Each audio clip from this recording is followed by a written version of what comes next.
October 13th, 1307. Dawn steals across Paris like a silent assassin.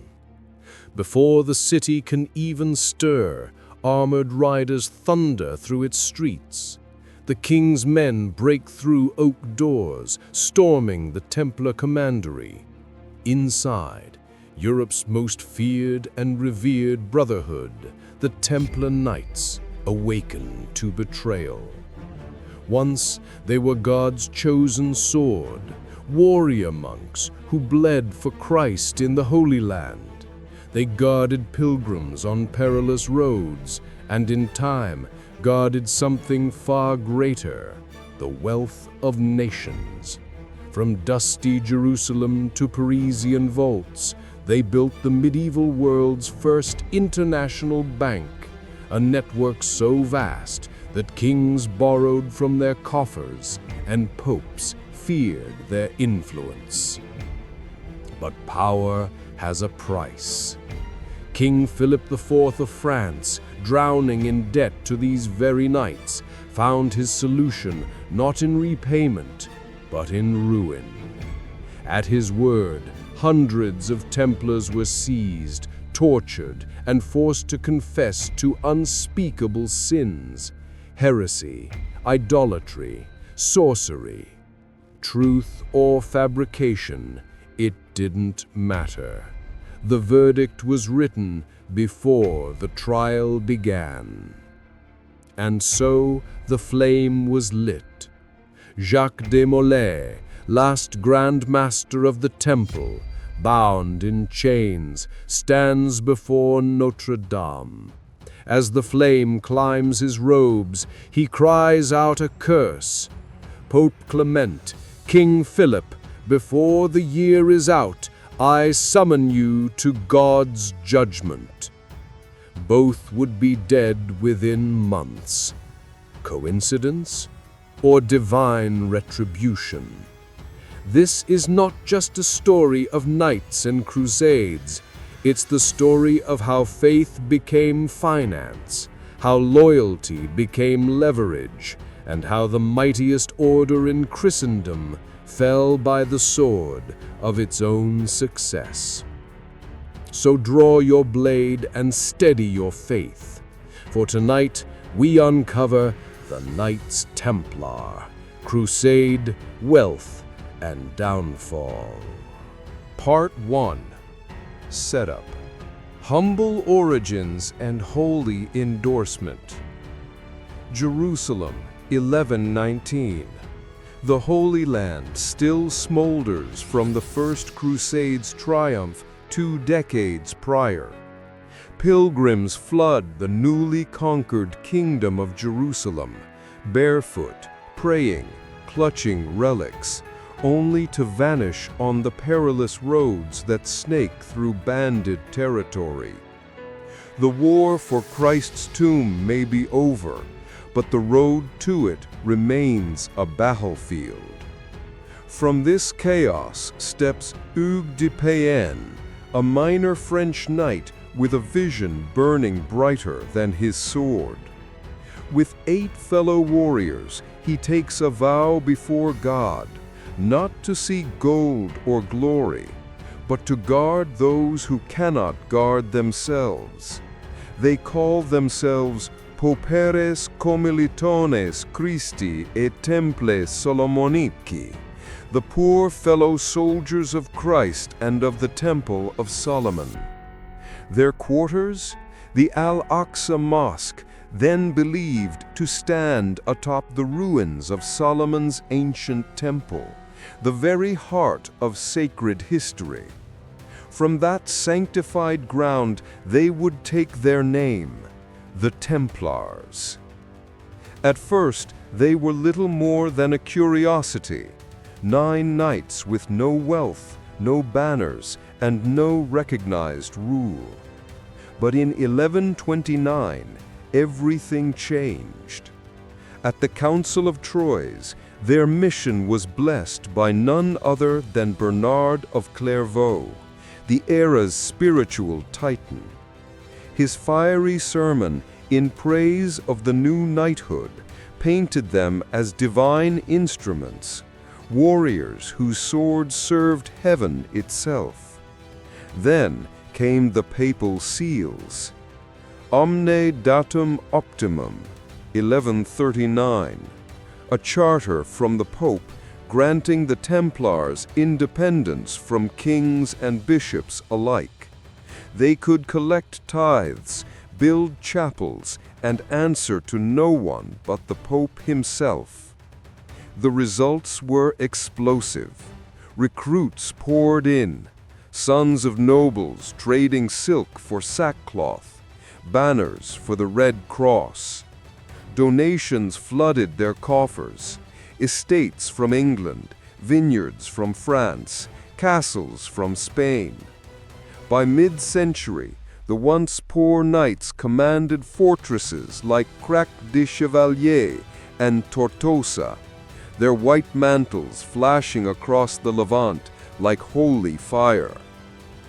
The formula was divine: faith plus discipline plus papal power, a combination that transformed humble guardians of pilgrims into the vanguard of Christendom's wars. The world had found its new holy army. But beneath that vow of poverty, gold had begun to flow. Part 2. Crusader Warriors, Battles and Brotherhood. They rode beneath the blazing Levantine sun, white mantles marked by a crimson cross, gleaming like a vow in blood and steel. The Knights Templar were not just soldiers of Christ, they were the shock troops of heaven. When others broke, they charged. When others fled, they stood their ground. From the Second Crusade onward, their reputation was forged in dust and fire. In 1148, at the mountain pass of Cadmus, King Louis VII's Crusader army crumbled beneath Turkish ambush, chaos everywhere. And then, through the panic, came the Templars, shields locked, lances leveled, their discipline slicing through disorder. They fought not for plunder, but for divine order, turning rout into rally. Their pinnacle came defending Outremer, the fragile chain of Crusader states stretched from Antioch to Jerusalem. In 1153, at the siege of Ascalon, they stormed the breach first, claiming the city's banner and the spoils for the temple. Yet that same hunger for glory could turn to hubris. 1187, the Battle of Hattin. The Templars, under Grand Master Gerard de Redefort, charged recklessly into Saladin's trap near the burning horns of Hattin. Surrounded, parched, blinded by the desert sun, they fought to the last man. The true cross, carried into battle as Christendom's holiest relic, was lost forever. Survivors were offered life for conversion. They refused. Saladin beheaded them one by one. Yet even in ruin, their legend grew. When Richard the Lionheart arrived for the Third Crusade, it was the Templars who stood beside him. At Arsuf, 1191, their heavy cavalry charges shattered Saladin's elite guard, a thunderous wall of iron that rolled through the Saracen ranks like divine vengeance. As the 13th century waned, so did the Crusader dream. 1244 saw Jerusalem fall once more, and in 1291, Acre, the Templars' last stronghold, was overwhelmed. The survivors fled to Cyprus, battered but unbroken. Their swords grew silent, but their influence only deepened. Inside their fortresses, the Brotherhood endured. They lived by a rule stricter than kings: 2 meals a day, no possessions, obedience above life itself. They prayed, trained, and died as one. Unlike feudal armies, merit outranked birth. A peasant could rise beside a baron if he had courage enough. The battlefield had forged something greater than soldiers. It had forged a code, a creed that blended monastic devotion with military precision, a living embodiment of faith weaponized. But with the Holy Land lost and their lances sheathed, the Templars turned their discipline toward a new frontier, one far more dangerous than any battlefield. Part 3. Wealth and Power. Bankers of the medieval world. They took vows of poverty, but their order became one of the richest institutions in the medieval world. What began as 9 poor knights guarding pilgrims grew into a vast financial machine, stretching from the wind-swept fields of England to the deserts of Jerusalem. By 1300, the Knights Templar owned over 9,000 manors, estates, and commanderies across Europe.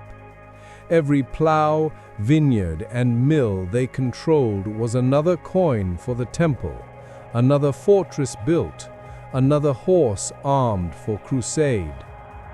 Their secret was faith and finance intertwined. While kings taxed, the Templars traded.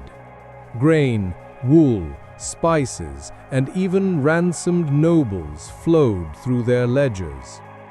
They were exempt from tolls, taxes, and local law, a papal privilege that turned their network into an empire within empires.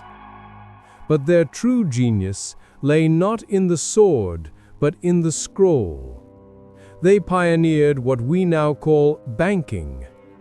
Pilgrims traveling to the Holy Land could deposit silver in London and withdraw it in Jerusalem, using encoded letters marked with the Templar seal. In a world of brigands and broken promises, the temple became a vault of divine trust. Their influence spread like roots beneath the thrones of Europe. In Paris, King Philip II Augustus stored his treasury in the Templar fortress, a fortress so secure, it was said, not even the devil could breach it. In England, Henry III pawned his crown jewels to them for cash. Even the Pope himself entrusted the temple with church revenues, crusading tithes, and the ransom of kings. By the dawn of the 14th century, they were no longer just monks or warriors. They were the financial spine of Christendom.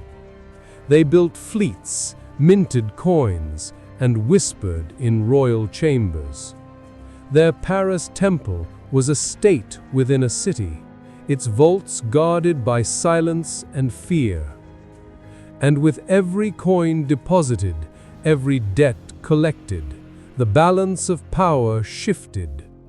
Kings became borrowers, the church became dependent, and the Templars, bound by their sacred vows, became untouchable. But wealth breeds envy. Influence invites suspicion. Whispers spread through courts and cloisters of arrogance, of secrecy, of forbidden rites behind closed chapel doors. The warrior monks who had conquered in God's name were now accused of worshipping devils in the dark. Part 4. The dramatic downfall. Greed, accusations, and flames. By the dawn of the 13th century, the Knights Templar stood unmatched, rich, disciplined, and answerable only to God. Yet, in peace, their power became their curse. Without crusades to fight, their swords rusted, but their vaults overflowed. And no one envied that wealth more than King Philip IV of France, Philip the Fair. A monarch of icy ambition, brilliant in politics and ruthless in debt. He had borrowed heavily from the Templars to fund his wars against England and Flanders. When his coffers emptied, his gaze turned to theirs. He needed not an army, but an accusation. Friday, October 13th, 1307. At dawn, the king's sealed orders swept across France. Templar preceptories raided. Grand Master Jacques de Molay arrested at Paris. 15,000 knights seized in one day, charged with unthinkable crimes, spitting on the cross, worshipping a mysterious idol, sodomy, sorcery, heresy. Under torture, confessions flowed like blood. The rack stretched limbs, hot irons branded flesh, and the sacred brotherhood broke, one voice at a time. But those who recanted paid with fire. 1310, 54 knights burned in Paris for reclaiming their innocence. Even Pope Clement V, caught between divine duty and royal pressure, bent the knee.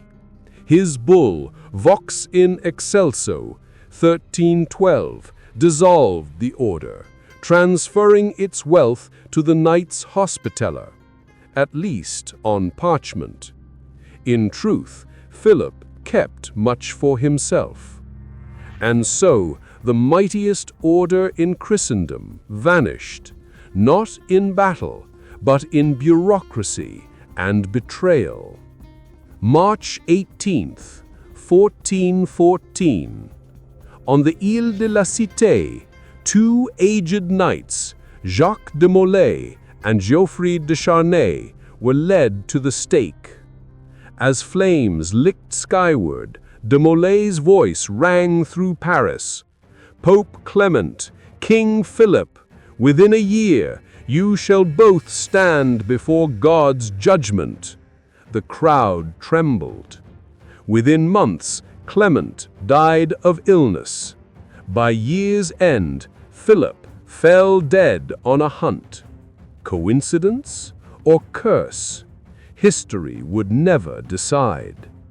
And somewhere, rumor whispered, the Templar treasure vanished before the arrests.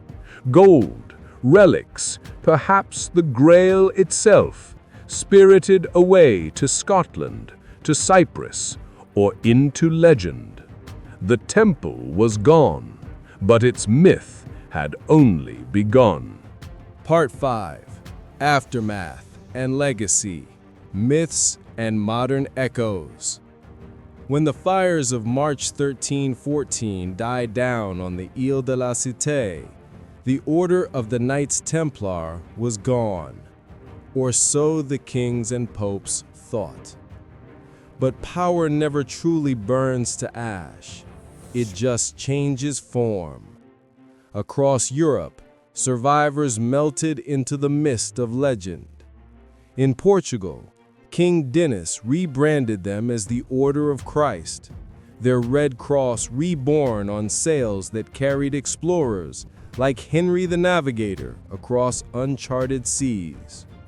In Scotland, stories tell of exiled knights riding under Robert the Bruce at Bannockburn, spectral cavalry striking for freedom the very year their Grand Master died.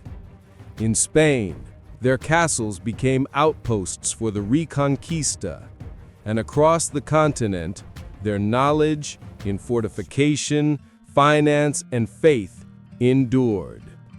Their banking innovations, letters of credit, international deposits, risk-free transfers, laid the groundwork for the modern economy. Their architecture shaped Gothic Europe, blending devotion and defense.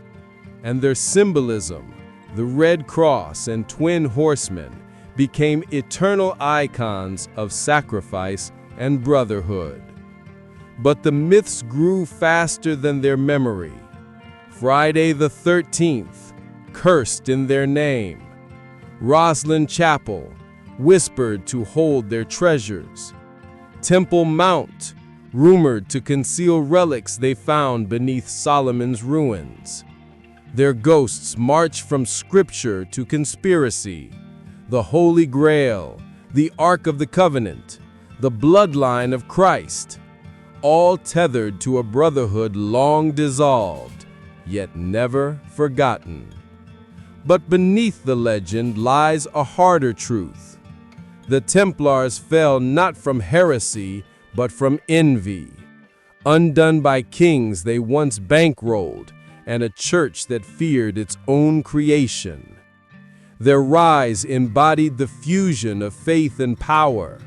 Their fall, the cost of challenging both.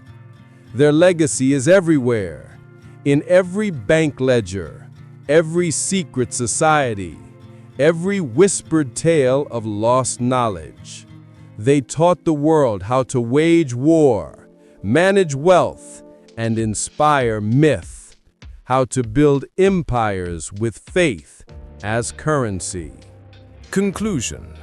So, Templar truth seekers, was their downfall divine justice or royal jealousy cloaked in faith? Did their fabled treasures sink into legend or still lie hidden beneath temple stones? History leaves whispers, not answers.